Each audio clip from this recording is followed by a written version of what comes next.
जय श्री राम। मेरे कर्क राशि के प्यारे जातक जातिका, खुश तो बहुत होंगे आप। इसलिए खुश होंगे कि आपकी जो ढैया चल रही थी वो कम से कम खत्म हो गई।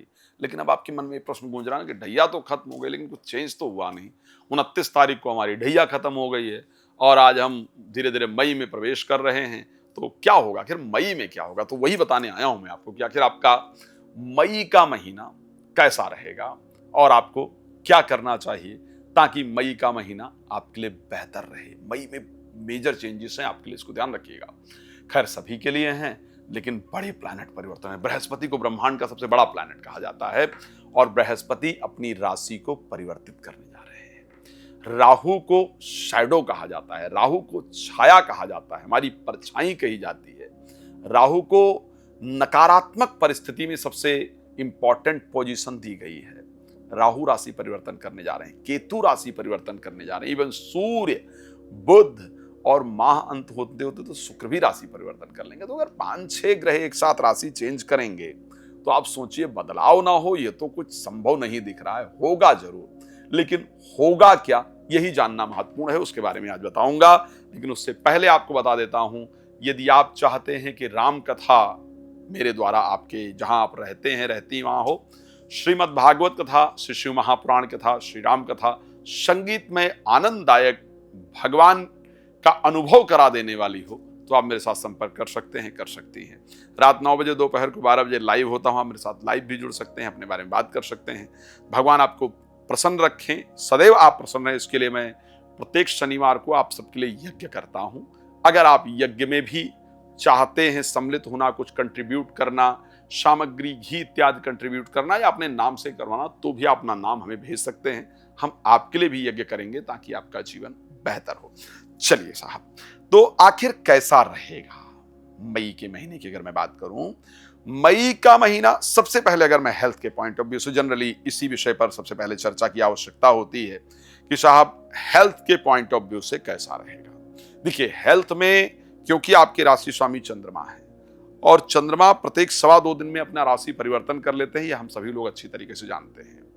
लेकिन अगर मैं हेल्थ के पॉइंट ऑफ व्यू से बात करूं तो मंगल नीचस्थ रहेंगे, स्वयं के क्रोध पर कंट्रोल की आवश्यकता रहेगी।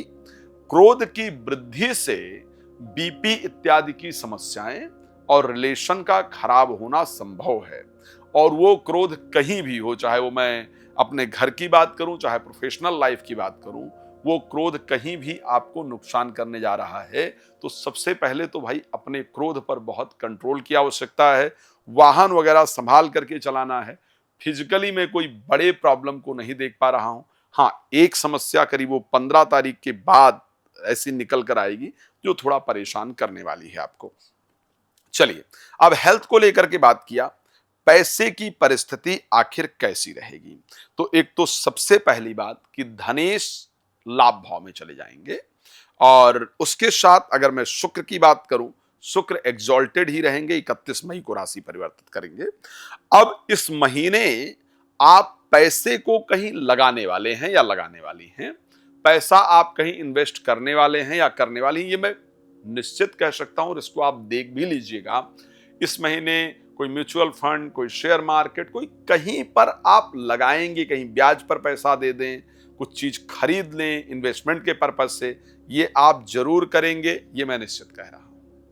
अब इस पैसे को लगाने से, यहां इन्वेस्टमेंट करने से आपको एक बड़ा लाभ भी होगा और वो लाभ आप बहुत जल्दी अपने जीवन में देख पाएंगे, ये भी निश्चित है। अच्छा, तो वेल्थ को लेकर के अगर मैं पैसे को लेकर बात करूंगा तो 2025 का मई आपके लिए अच्छा दिख रहा है। चलिए, हेल्थ हो गई, वेल्थ हो गई। अब बात कर लेते हैं स्पेशली नौकरी को लेकर के क्या कंडीशन रहेगी, एजुकेशन को लेकर क्या कंडीशन रहेगी, मित्रता को लेकर क्या कंडीशन रहेगी। एक तो ध्यान रखिएगा, नौकरी को लेकर के परिस्थितियां बहुत अच्छी हैं। सूर्य करीब करीब एग्जॉल्टेड गोचर करने वाले हैं 14 तारीख तक आपके 10th हाउस में। मंगल लग्न में होंगे। अगर अधिकतम किसी राशि वालों की नौकरी मई 2025 में लगने जा रही है या अधिकतम कोई लोग अपने नौकरी को परिवर्तित करके बेहतर नौकरी प्राप्त करने जा रहे हैं, या अधिकतम अगर कोई लोग सरकारी क्षेत्र में जा रहे हैं, या अधिकतम यदि प्रमोशन की मैं बात की जाए, तो मैं उसमें कर्क राशि के लोगों को सबसे पहले स्थान पर रख पा रहा हूं।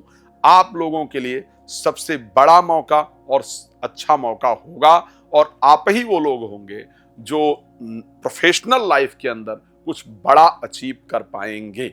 आपको अच्छा रिजल्ट आएगा।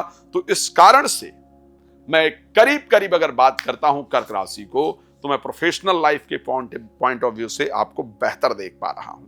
हाँ, अब बात बड़ा जबरदस्त आता है कि प्रेम संबंध का कुछ होगा, कोई लाइफ में आएगा, अकेलापन दूर होगा या नहीं होगा, या जो रूठ गए हैं या रूठ गई हैं वो मनाने आएंगे या मानेंगे। तो ये मैं कह सकता हूं कि रूठ गए लोग मनाने आए उसके चांस कम है। आपको ही मनाना पड़ेगा, और जब आप मनाने जाएंगे तो आपको 5 बातें और सुनाएंगे, और पिछले गड़े हुए मुर्दों को उखाड़ेंगे, यानी पिछली जो बातें हुई है उसको उखाड़ने का प्रयास जरूर करेंगे। इस प्रकार की परिस्थिति आपके साथ होने वाली है, ये कंडीशन मुझे नजर आ रही है। तो प्रेमी प्रेमिका से लेकिन प्रेम संबंध इस महीने में बनेगा, ऐसा योग नजर आ रहा है। एजुकेशन को लेकर के परिस्थिति अच्छी रहने वाली है, ऐसा नजर आ रहा है। अब अगर हम बात करें मैरिड लाइफ को लेकर के कि वैवाहिक जीवन इस महीने में कैसा रहेगा, आपके जीवन साथी को बहुत क्रोध आएगा, इसमें कोई दो राय नहीं है। बाकी परिस्थितियां आपके लिए अच्छी होंगी। हाँ, कमर कस लीजिए परिवार को लेकर के। साहब, राहु आपके अष्टम भाव में जा रहे हैं और केतु आपके सेकंड हाउस में जा रहे हैं। तैयार हो जाइए कमर कस कर, और बृहस्पति क्योंकि आपके 12th हाउस में चले जाएंगे।